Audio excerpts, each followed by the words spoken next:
Good morning, class. Today we are starting with our chapter number 11, that is transportation in animals and plants. हमारी पूरी body में परिवहन यानी कि जो खाना खाया, सांस ली, राइट, ब्लड जो है ना, तो ये सारी चीज़ें मुंह में खाई, पेट में गई, डाइजेस्ट हुआ, एनर्जी बनी, ट्रांसफ़र की दूसरे सेल्स को, दूसरे सेल्स का वेस्ट हमने जमा किया, कलेक्ट किया, फिर उसका निकाल किया। तो ये बॉडी में जो है वो परिवहन चलता रहता है, जिसको हम बोलते हैं transportation in animals and plants. Let us study what is this. You have learned earlier that all the organisms need food, water and oxygen for survival. तो ये तीन चीज़ें तो हमें चाहिए, फूड, वाटर एंड ऑक्सीजन, जिंदा रहने के लिए. फिर they need to transport to all this to various parts of the body. अलग अलग बॉडी पार्ट्स तक ये पहुंचाना भी है हमें. Further animals need to transport waste to the parts from where they can be remove. फिर जो बॉडी में वेस्ट जनरेट होता है उसको उस बॉडी पार्ट तक लाया जाता है जहाँ से उसका इजेक्ट किया जा सके, उसको बॉडी से बाहर फेंका जा सके, right. Have you wondered how all this is achieved? Look at the figure 11.1. Do you see the heart and the blood vessels? They function to transport substances and together form the circulatory system. In this chapter, you shall learn about the transport of substances in plants and animals. तो सबसे पहली बात होती है, देखो ये हमारी body में अलग अलग दो नलियां हैं, मेन नली है ना. जैसे कैसे हमारे घर में पंचायत या नगर पालिका का पानी एक लाइन में आता है, फिर वो पानी हम जमा करते हैं एक बड़े से अंडरग्राउंड टांकी में. फिर उस टांकी में से मोटर का कनेक्शन देते हैं और वो मोटर जो है वो घर के छत के ऊपर जो हमने टांकी रखी हुई है वहाँ पर पानी पहुँचता है. तो नगर पालिका का पानी जाता है अंडरग्राउंड टांकी में, अंडरग्राउंड टांकी का जाता है छत के ऊपर की टांकी में, और छत के ऊपर की टांकी में से अलग अलग लाइनें जाएगी, एक बाथरूम में, एक हॉल में, एक किचन में, एक आंगन में, एक गार्डन में, एक वरांडा में, राइट, जहाँ जहाँ हमको ज़रूरत पड़ेगी. तो सेम इसी तरह हमारी बॉडी में भी देखो अलग अलग किस्म की नलियाँ हैं. हार्ट से जुड़ी हुई है, हार्ट पंपिंग करता रहता है, राइट. पूरी बॉडी को साफ ब्लड पहुंचाता है, ब्लड के ऊपर ऑक्सीजन भी सवार हो जाता है, जो खाना खाया वो भी एनर्जी के फॉर्म में ट्रांसफ़र हो जाता है हर एक सेल्स को, और हर एक सेल का जो कचरा होता है वापस ब्लड में मिक्स हो जाता है, वो ब्लड हार्ट में आता है और वापस हार्ट में प्यूरिफाई होके फिर पूरी बॉडी इसमें जाता है, राइट. तो ये सारी नलियों में से ही होके गुजरता है ये सब, राइट. तो देखते हैं ब्लड सबसे पहले. What happens when you get A cut on your body.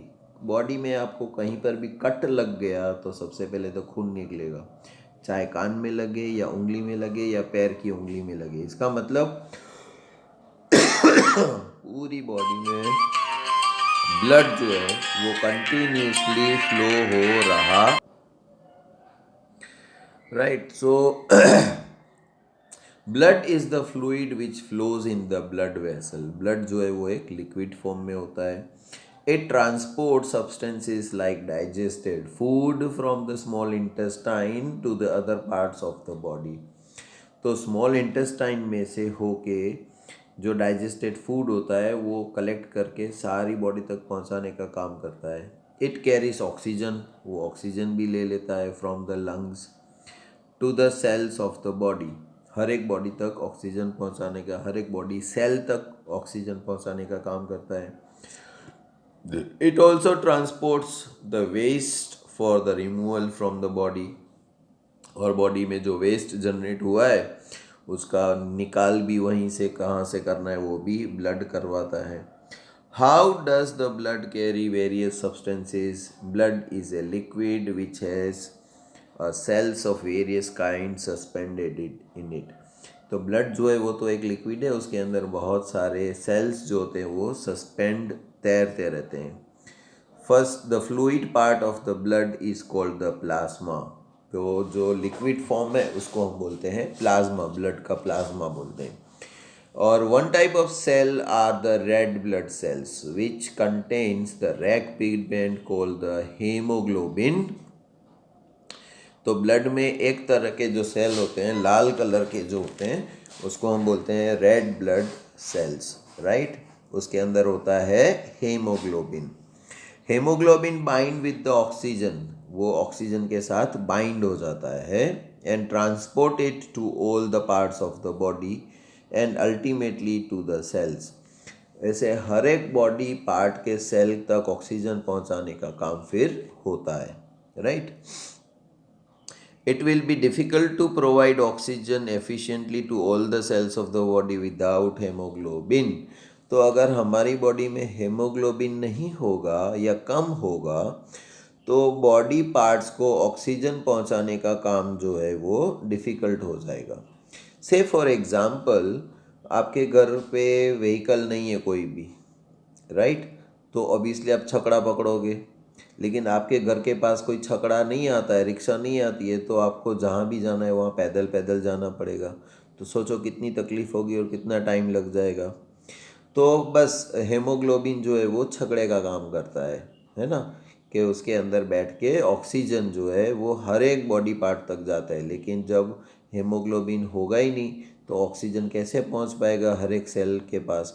और जब ऑक्सीजन नहीं पहुंचता है तो हमारी बॉडी सेल्स थकने लगती है, right.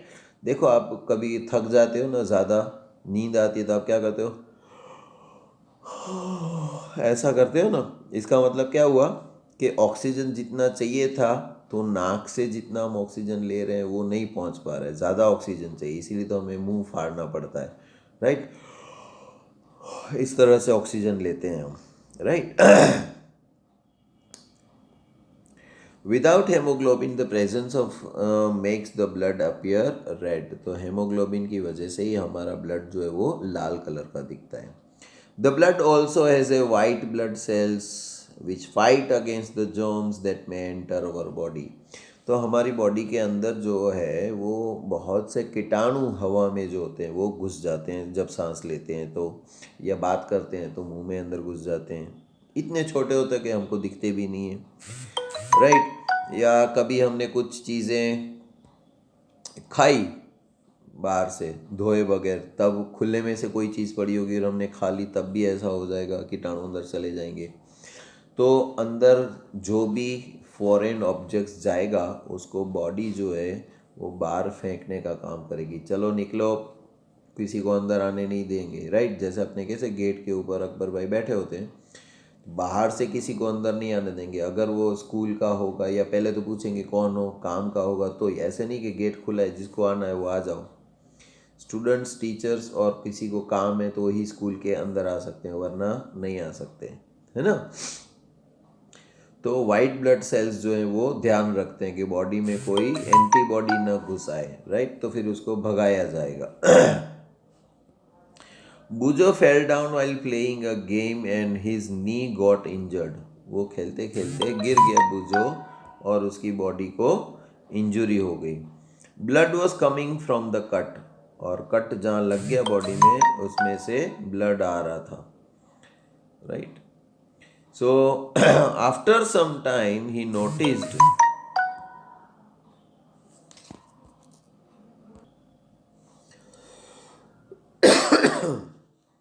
After some time, he noticed that the bleeding had stopped and a dark red clot had plugged the cut. Bujo was puzzled about this. The clot is formed because of the presence of another type of cells in the blood called the platelets. अभी देखो, हमको कभी कभी कोई चोट लग जाती है तो खून बहने लगता है, तो हम कुछ भी ना करें, ज़्यादा खून बहेगा तो डॉक्टर के पास जाना पड़ेगा, राइट। अगर थोड़ा सा कट लग गया, एक दो बूंद जितना खून निकल रहा है, कुछ नहीं करेंगे तो थोड़ी देर में वो खून अपने आप सूख जाएगा, राइट। सूखने बाद अंदर से खून निकलना भी बंद हो जाएगा। जैसे पतंग उड़ाते वक्त हमारे हाथ में कट लग जाता है डोरी से, है ना। तो घाव हो जाता है, हाथ में से खून निकलने लगता है, लेकिन कोई भी मलहम पट्टी की लगाने की ज़रूरत नहीं होती है, वो अपने आप बंद भी हो जाता है। तो वो बंद कैसे हो जाता है? क्योंकि हमारे ब्लड के अंदर होता है प्लेटलेट्स। तो प्लेटलेट्स होता है वो ब्लड को क्लॉट कर देता है। कहीं पर से स्किन कट जाती है तो वहाँ पर वो फेविस्टिक का काम करने लग जाता है, जोड़ लगा देता है हवा के कांटेक्ट में आने के बाद, और वहाँ से खून निकलना बंद हो जाता है। Blood vessels, there are different types of blood vessels in our body, right? You know that during inhalation, a fresh supply of oxygen fills the lungs. Oxygen has to be transported to the rest of the body. Also, the blood picks up the waste material, including carbon dioxide from the cells, and this blood has to go back to the heart for the transport to the lungs for the removal of carbon dioxide. As you have learnt in chapter 10, so two types of blood vessels are present in arteries and vein. अभी देखो, जब हम सांस लेते हैं तो oxygen rich होता है हमारे अंदर, फिर वो रिच फेफड़ों में गया, राइट। फेफड़ों में से ब्लड ने पूरी बॉडी तक पहुंचा दिया, पूरी बॉडी में से कार्बन डाइऑक्साइड रिलीज होता है, तो वापस वो ब्लड में मिक्स होके हार्ट में जाता है, हार्ट में से लंग्स में जाता है, और लंग्स में से कार्बन डाइऑक्साइड वापस बाहर जाता है। तो ये इतना फास्ट होता है, कंटिन्यूसली होता है कि सांस अंदर गई, ऑक्सीजन हर एक सेल तक पहुंच गया, राइट, और फिर वापस बाहर आया, कार्बन डाइऑक्साइड कचरा बॉडी का वो बाहर चला गया। तो ये दो अंदर साफ ले जाने का, राइट, और हर एक सेल से गंदगी लेने का, ये दो अलग अलग ट्रांसपोर्ट सिस्टम है, राइट। एक होती है आर्टरीज और दूसरी होती है वेन्स, राइट। अब देखते हैं किसका क्या काम है, right. Arteries carry oxygen rich blood. Arteries में हमेशा ऑक्सीजन रिच ब्लड होता है फ्रॉम द हार्ट, हार्ट में से सारे बॉडी पार्ट्स तक जाता है। Since the blood flow is a rapid and at a high pressure. देखो, अगर आपको गार्डनिंग में पानी देना है, ठीक है, आपने एक नली लगा रखी है और नली में पानी तेज़ आएगा तो आप अगर अंगूठा रखोगे तो पानी की फव्वारे छूटेंगे, दूर तक जाएगा, राइट। लेकिन पानी के अंदर प्रेशर नहीं होगा, स्लोली आता होगा, तो टपक से नीचे गिर जाएगा, तो आप पानी दूर तक नहीं पहुंचा सकते हो। तो दूर तक पहुंचाने के लिए उसके अंदर प्रेशर होना ज़रूरी है। उसी तरह हमारे ब्लड में, नलियों में भी प्रेशर होना ज़रूरी है, ताकि वो हर एक बॉडी सेल तक पहुंच सके। अगर प्रेशर नहीं होगा तो क्या होगा? ब्लड और ऑक्सीजन हर एक सेल तक नहीं पहुंच पाएगा और हम थके थके से रहेंगे। कभी कभी प्रेशर बहुत ज़्यादा होता है तो भी उसको कंट्रोल करना पड़ता है, तो ब्लड प्रेशर की गोलियां खानी पड़ती हैं हमको, कम करने के लिए भी या मेंटेन रखने के लिए भी। Since the blood flow is very rapid and at a high pressure, the arteries have thick elastic walls. Blood जो एकदम प्रेशर से घूमता रहता है पूरी बॉडी में, तभी तो हल्का सा कहीं कट लगे तो तुरंत खून निकलने लगता है। इसका मतलब कंटिन्यूसली ब्लड जो है वो सर्कुलेशन में होता है हमारे नलियों के अंदर। और क्योंकि हमारी नलियों में से फास्ट प्रेशर से जाता है, इसलिए हमारी अंदर की नलियां जो होती है ना, वो रबर के जैसे हाई इलास्टिक वाली होती है। जैसे ही ब्लड फ्लो जाएगा तो वो फूल जाएगी, right. Let us perform an activity to study the flow of blood through the arteries. तो आर्टरीज में से फ्लो कैसे होता है, उसकी एक एक्टिविटी है कि place the middle and index finger of your right hand on the inner side of your left wrist. ये हमारी मिडल एंड इंडेक्स फिंगर ऐसे हाथ के ऊपर लगानी है और इसको ऐसे बंद करके चेक करना है। Can you feel some throbbing movements? जब हम डॉक्टर के पास जाते हैं तो डॉक्टर भी हमको यहाँ चेक करता है, पता है, उंगली रख के, राइट, या फिर स्टेथोस्कोप से हमारी हार्ट बीट को मेज़र करता है, कान में वो डाल के सुनता है। तो ये थ्रॉबिंग जो होती है ना, वो महसूस होती है हमें। यहाँ पर हाथ में रखेंगे ना तो टपक टपक टपक ऐसे आवाज़ आता रहता है अंदर। Why do you think there is a throbbing? This throbbing is called the pulse. इस throbbing को हम बोलते हैं pulse. As it is due to the blood flowing in the arteries, ये आर्टरीज में ब्लड जो फ्लो होता है उसकी वजह से होता है। Count the number of pulse beats in 1 minute, 1 minute के अंदर कितने बीट होते हैं हमको सुनाई देंगे, राइट। तो डॉक्टर जो है ना उसके हाथ में घड़ी भी होगी और वो घड़ी की तरफ देखेगा और काउंट करेगा 1 मिनट में उसको कितने थ्रोबिंग या पल्स सुनाई दिए या महसूस हुए। How many pulse beats could you count, the number of beats per minute is called the pulse rate. तो 1 मिनट के अंदर जितने हमने पल्स महसूस किए उसको हम बोलते हैं pulse rate. A resting person usually has a pulse rate between 70 to 80 beats per minute. तो 1 मिनट के अंदर हमारे बॉडी में नॉर्मली जो रेस्ट पे होती है, कोई ज़्यादा हार्ड काम नहीं कर रहे हैं, तो 72 से लेके 80 बीट्स आते हैं 1 मिनट में, राइट। यानी कि नियर अबाउट 1 सेकंड का एक पल्स या एक से थोड़ा ज़्यादा हो जाएगा, है ना। तो तभी तो 1 मिनट के अंदर 60 सेकंड्स होते हैं और पल्स होते हैं 72 से 80, right. Find other places in your body where you can feel the pulse. Record your own pulse beats per minute and those of your classmates. तो इस तरह हमें अपना और अपने क्लासमेट्स का पल्स रेट मेज़र करना है। Veins are the vessels which carry carbon dioxide rich blood from all the parts of the body back to the heart. अभी वेन्स जो होती है उसमें होता है कार्बन डाइऑक्साइड रिच, यानी कि गंदा खून वाला, है ना, गंदगी वाला खून हर एक बॉडी पार्ट से लेके हार्ट तक पहुंचाएगी veins. The veins have thin walls, veins जो होती है ना उसकी वॉल थिन होती है। There are valves present in the veins, और वेन के अंदर अलग अलग जगह पर वाल्व्स लगे होते हैं। वाल्व मतलब कि हमको अगर नल खराब हो गया हमारा, राइट, तो पानी बहता रहेगा, राइट।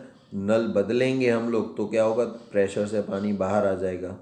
लेकिन हमको नल रिपेयर भी करना है और पानी बाहर वेस्ट भी नहीं होना चाहिए, इसलिए क्या होता है, एक सेफ्टी वाल्व होता है जिसको हम बंद कर देंगे तो नल में से पानी नहीं आएगा। फिर नल खोल के रिपेयर करके वापस लगा देंगे और वाल्व चालू करेंगे तो वापस पानी आएगा। उसी तरह हमारी वेन्स में भी वाल्व्स लगे हुए होते हैं which allow the blood to flow only towards the heart. वो वाल्व्स इसलिए होते हैं कि वो गंदा खून जो है वो वापस दूसरे बॉडी पार्ट्स में न जाए, वो सिर्फ हार्ट में ही जाएगा, इसके लिए वाल्व्स लगे हुए होते हैं। देखो ये डायग्रामेटिक स्ट्रक्चर है हमारे हार्ट का, लंग्स का और वेन्स और आर्टरी का, है ना। तो pulmonary when, pulmonary artery, artery veins, और बीच में होती है बहुत सारी कैपिलरीज, ये सब जाते हैं हार्ट में, राइट। ये डायग्राम याद रखना, मैं एग्जाम में पूछूंगा आपको, ओके। फिर refer to the figure 11.3। Do you see the arteries divide into small vessels on reaching the tissue? They divide further into extremely thin tubes called the capillaries. तो एक मेन होती है, उसमें से छोटी छोटी ब्रांचेस वाली निकलती है जिसको हम बोलते हैं capillaries. The capillaries join up from the veins which empty into the heart. Heart क्या है? The heart is an organ which beats continuously to act as a pump for the transport of blood which carries other substances with it. तो heart जो है वो pump का काम करता है ना, दबक दबक दबक ऐसे होता रहता है ना, इसकी वजह से ही तो हमारे पूरे बॉडी में ब्लड फैलता है, पहुंचता है साफ, और सारा गंदा खून वापस आके हार्ट में साफ होता है। तो इंसान ज़िंदा है कि नहीं चेक करना है तो उसका हार्ट ही पहले देखना पड़ता है। जब हार्ट बंद हो जाएगा इंसान का तो ब्लड फ्लो रुक जाएगा, ब्लड फ्लो रुक जाएगा तो सारे बॉडी सेल्स को ऑक्सीजन नहीं मिलेगा और सारे बॉडी सेल्स डेड हो जाएंगे फिर। तो हार्ट हमारा क्या है, पंपिंग का काम करता है। Imagine a pump working for years without stopping.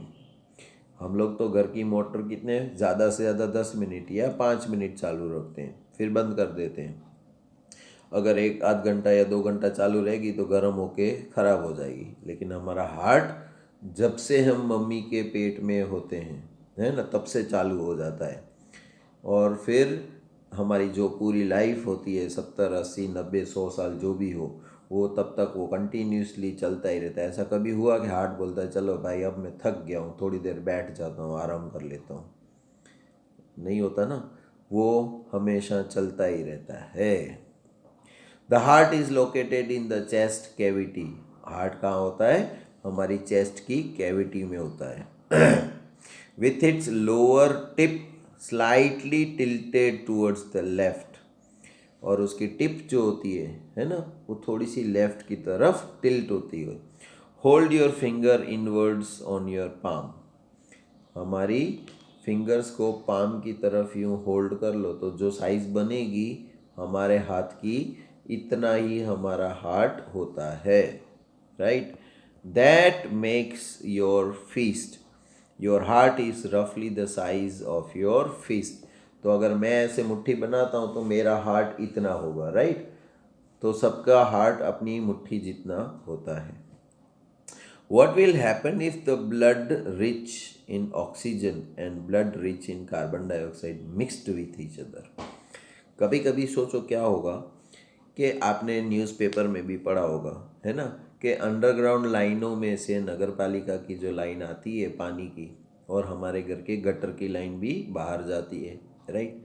तो नगर पालिका में जो हमारे घर का गंदा पानी निकलता है बाहर, उसकी लाइन टूट गई समझ लो, राइट? और पानी पीने का जो लाइन आता है, राइट, उसकी लाइन भी टूट गई है अंडरग्राउंड कहीं, तो क्या होगा कि गटर वाला गंदा पानी हमको पीने को आएगा। न्यूज़पेपर में पढ़ते हैं ना कभी कभी कि भाई पानी में गंदगी वाला पानी मिक्स होके आने लगा है। तो सोचो हमारे हार्ट में कि कभी ऐसा हो गया तो कि ब्लड रिच ऑक्सीजन और blood rich in carbon dioxide mix हो गया तो क्या होगा? ऐसा ना हो इसके लिए क्या है, to avoid this from happening the heart has 4 chambers. ऐसा ना हो इसके लिए हमारे हार्ट के अंदर 4 चैम्बर लगी हुई होती है। The 2 upper chamber are called the atria. जो ऊपर की 4 चैम्बर्स होती हैं उसमें से 2 जो होती है अपर वाली 2 chambers are called the atria. Singular उसका क्या होता है? आर्टीरियम।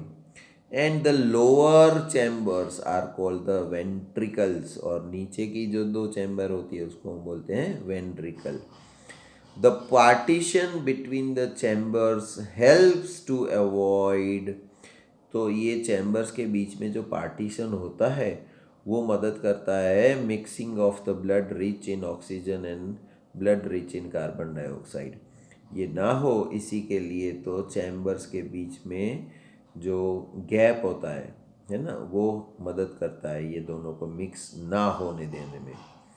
To understand the functioning of the circulatory system, start from the right side of the heart in figure 11.3। हमको 11.3 जो फिगर है हार्ट का, अभी जो ऊपर हमने देखा ना ये वाला, राइट, उसमें लेफ्ट साइड से चालू करने का है हमको समझने के लिए functioning.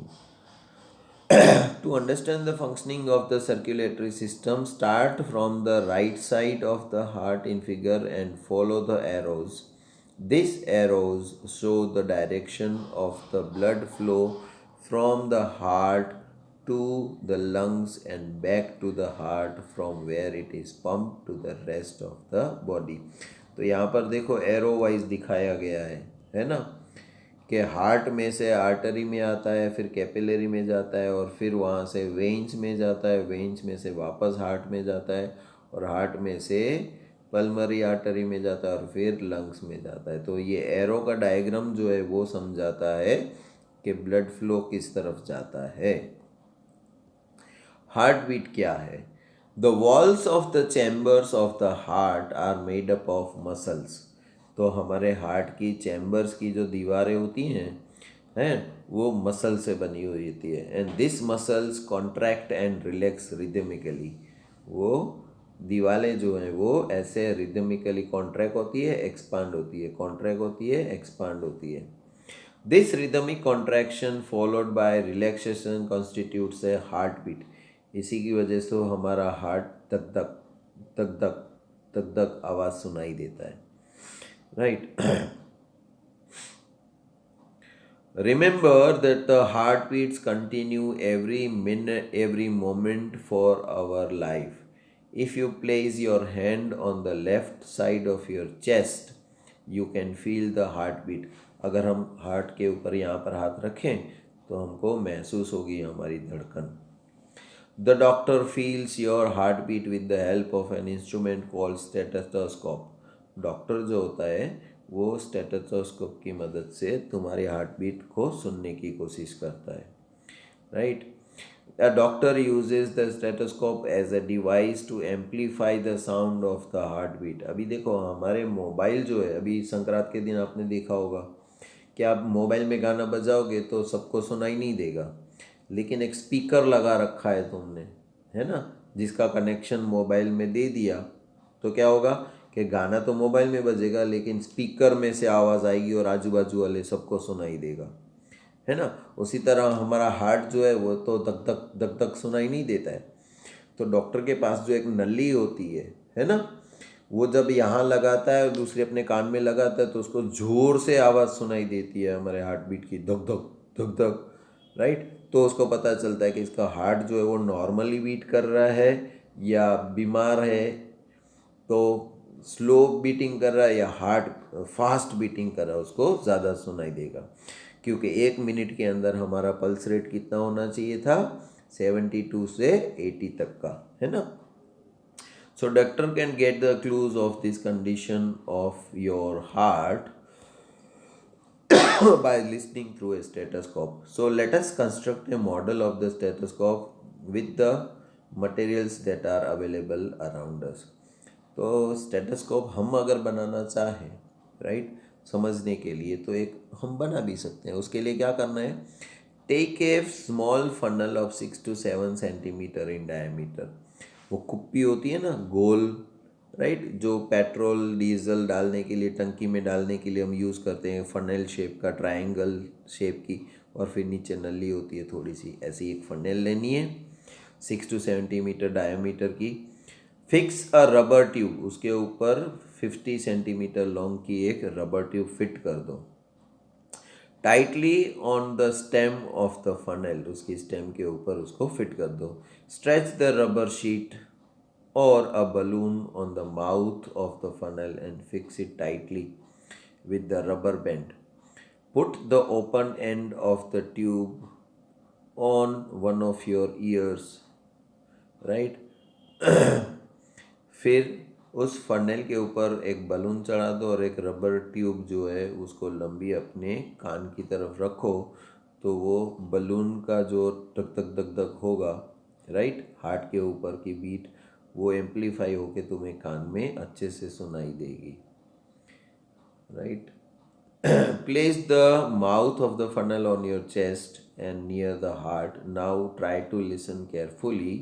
Do you hear a regular thumping sound? The sound is that of a heartbeat. How many times did your heart beat in a minute? Count again after running for 4 to 5 minutes and compare your observation. तो पहले तो normally ऐसा ही बैठ के हम लोगों को सुनने का है हमारे आवाज़ को, राइट. और फिर जो है हमें 4-5 मिनट के लिए तेज़ दौड़ के आना है और फिर वापस वही फनेल को लगा के सुनना है, तो हार्ट बीट बढ़ जाएगी हम दौड़ के आएंगे तो, है ना. फिर ऐसे ही हमको रिकॉर्ड करना है, record your own pulse rate and heart beat and that of your friends while resting and after running and record in table 11.2. यहाँ पर जो टेबल दी है उसमें हमको हार्ट बीट हमको मेज़र करनी है, right. Do you find any relation between your heartbeat and pulse rate? Each heartbeat generate one pulse in arteries and the pulse rate per minute indicates the rate of the heartbeat. तो हमारा heart beat जो होता है ना वही तो pulse rate generate करता है, right. So the rhythmic beating of various chambers of the heart maintain the circulation of the blood and transport of the substance to the different parts of the body. तो हमारे heart की जो 4 चैम्बरें हैं वो बारी बारी 2 खुलती हैं 2 बंद होती हैं, फिर 2 खुलती हैं फिर 2 बंद होती हैं, राइट. इसकी वजह से ही तो गंदा खून साफ खून से मिक्स होने से बच जाता है और पूरी बॉडी को अच्छा खून ऑक्सीजन वाला पहुंचता रहता है और सारे बॉडी में से गंदा खून वापस हार्ट में आया जाता है और वहाँ पर उसको साफ़ किया जाता है, राइट। और जिसकी वजह से ये चालू बंद होती रहती है ना चैम्बर्स, उसी की वजह से तो हमारी हार्ट बीट बनती है। Bujo wonders if the sponges and hydra also have the blood. तो क्या ब्लड सबके अंदर होता है जैसे कि स्पॉन्ज और हाइड्रा में? Animals such as sponges and hydra do not possess any circulatory system. तो पहले तो बात ये है कि उनके अंदर कोई सर्कुलेटरी सिस्टम ही नहीं होती है। The water in which they live brings food and oxygen as it is enters their body. तो वो जो पानी में रहते हैं उसी पानी में से वो खुराक ले लेते हैं। The water carries away waste material and carbon dioxide as it moves out.